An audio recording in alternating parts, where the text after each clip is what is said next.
Okay, welcome back to block number 4. Where we left off last time, we learned about how the Constitution was essentially created with compromises made between Federalists and Anti-Federalists. What we're going to start with this first slide for block number 4 is getting to kind of one of the last sticking points of getting the Constitution finalized. So the Anti-Federalists, including Thomas Jefferson, really didn't truly want to agree to the Constitution getting signed and ratified and confirmed until they were dead set on getting 10, just like we see here, 10 amendments passed, and they ended up calling this the Bill of Rights. And both Jefferson and Madison felt the Constitution still didn't do enough to potentially protect against future tyranny or a tyrant essentially being able to come in and take over. So they actually wanted like a list of rights. That way where there was no confusion as to what the people in this new United States would be able to do and not do, or what those protections would look like. When Jefferson and Madison said this, they just very much wanted to kind of have a enumerated list, almost like enumerated powers, but an enumerated list of rights, and they called it the first 10 amendments, and they were amendments that were added on, and this, like we said earlier, became the Bill of Rights.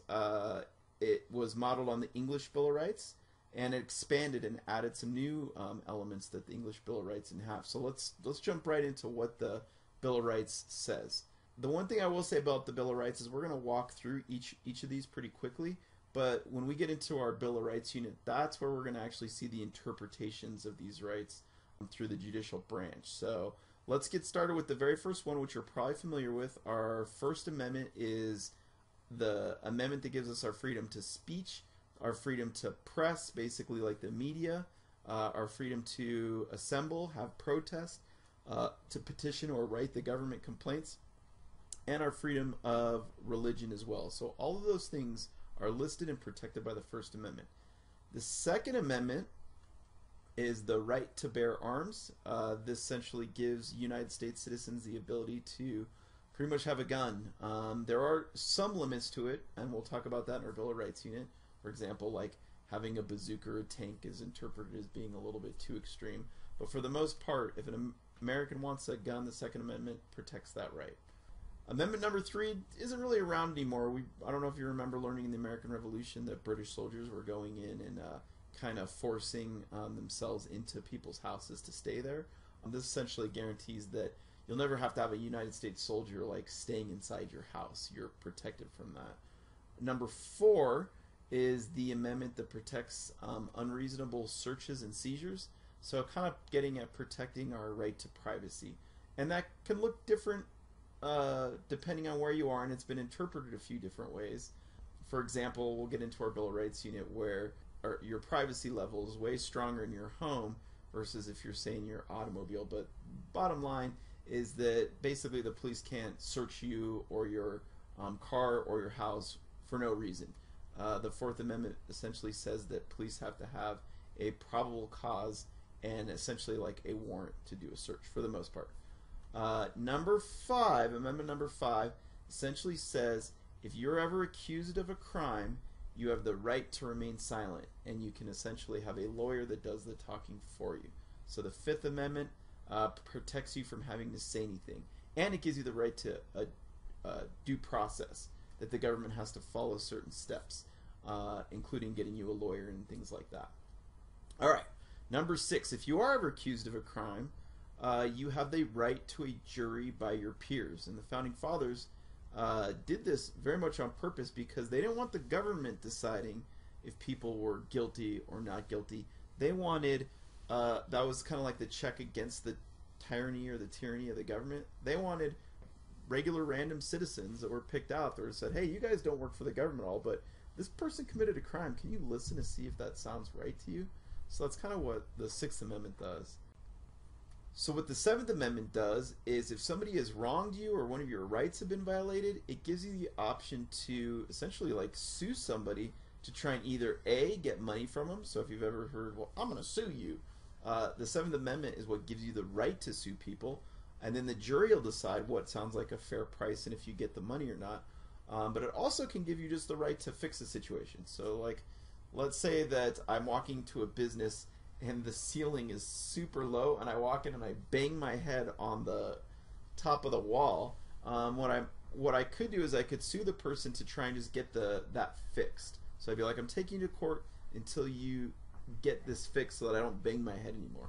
So that's what a civil jury can do. It basically can either give you money or it can make the whatever group stop doing what they're doing that's the injustice to you. The Eighth Amendment, what this does is it guarantees no unfair punishments or anything like torture like that. So it basically protects us from any cruel or unusual punishment, is how it's put. And then the Ninth and Tenth Amendments I kind of put together. The way I look at it is the Founding Fathers knew that there was a chance that there might be rights in the future that could come up that people might really want to put into place that they didn't even know about. So what the Ninth and Tenth Amendment kind of say is if there are rights that pop up in the future, you can still put them. Just because they're not listed in the Constitution doesn't mean that those rights might not exist. So I'll give you an example. Let's say that in the future Americans really want to have free internet access and we felt like that should be a right. The Ninth and Tenth Amendments say that if we really felt like it, you could make that a right for all Americans, or at a minimum you could just make that a right for each state. So the bottom line is if there's future things or rights that people feel like they should have, the Ninth and Tenth Amendment says you can do that. Just because they're not listed here in the first 10 amendments in the Bill of Rights doesn't mean you can't still do that. Okay. We learned that an amendment is a change to the Constitution, and the first 10 amendments were the first 10 changes to the Constitution. Once the Federalists agreed, officially the Constitution became the law of the land, and everybody, for the most part, was happy because they created this new government. However, there were changes that happened afterwards, and we're going to kind of walk through a few of those. So, some of the biggest changes that happened were the 13th, 14th, and 15th Amendment. The 13th Amendment freed slaves. This happened right after the Civil War, guaranteed citizenship to all people. The 15th Amendment, just in case there was any confusion, gave African Americans the right to vote. The 16th Amendment is an interesting one because it pretty much was an increase to income taxes. The American government and people at the time felt like there wasn't enough money, so that was put into place to try and raise more money for the United States. On the 17th Amendment, changed it to where it used to be that senators weren't directly elected by the people. 17th Amendment said it could be. 18th Amendment prohibited alcohol. And the 19th Amendment gave women the right to vote. It's worth noting, though, that the prohibition was eventually canceled by a later amendment. So those are some of the really big, notable changes to the Constitution. All right. So the Constitution is created, and it's in motion, and what it has created is what we're going to talk about, this concept of federalism. So federalism is a type of government where the power is shared between the national governments, state, and local levels of government. And that's exactly what this new United States did. Essentially had power happening at the national level, power happening at the state levels, and local levels. And if you look at this next set of slides, it's going to kind of show you what that looks like. So one of the ways the power is divided, we know from Baron de Montesquieu and what they were doing, trying to prevent another Caesar from taking over, or another tyrant from taking over, is they created the legislative, executive, and judicial branch to try and keep the powers separated horizontally. But it doesn't just stop there. The Constitution ultimately set up this dividing power vertically. So if you notice here, at the national level, you've got power separated with the legislative, executive, judicial branch at the federal level. But then if we bounce down to the state level, it's the same thing. You've got your legislative, executive, and judicial branch. It's just that it's for the state of Colorado, or for whatever state it is. And then if you go down to the next level, it's also happening at your local level. So this is just for Westminster. You can see that Westminster has its city council building where they make city laws. You have the executive branch. Here's the mayor. And then you have ultimately your judicial branch with the Westminster Courts building. So you have all three branches separating power at each of the levels, and that's what federalism is. It's this idea that each level would have different powers and things they do. And just to be clear, to try and keep the power separated, just like Baron de Montesquieu was saying, is the Founding Fathers very intentionally gave just Washington, D.C. the certain powers. So this would be powers that the federal government and only the federal government can do. But then they gave states power, and this is power that the states and only the states could do. But then the interesting thing is they actually gave them shared powers of what they both could do. So let's look at some of these, and you have to write some of these down too, right? So some of the things that the national government and only the national government can do is, say, print and make money. And then only the national government can admit new states, or declare war, or set a process for immigration. So if you look at these powers given to the states, it includes things like setting up public schools, setting up elections and dealing with elections, making laws around marriage and divorce, and setting qualifications for voting age and things like that. And then in the middle here we have things that both the national government and the state governments could do, such as collecting taxes.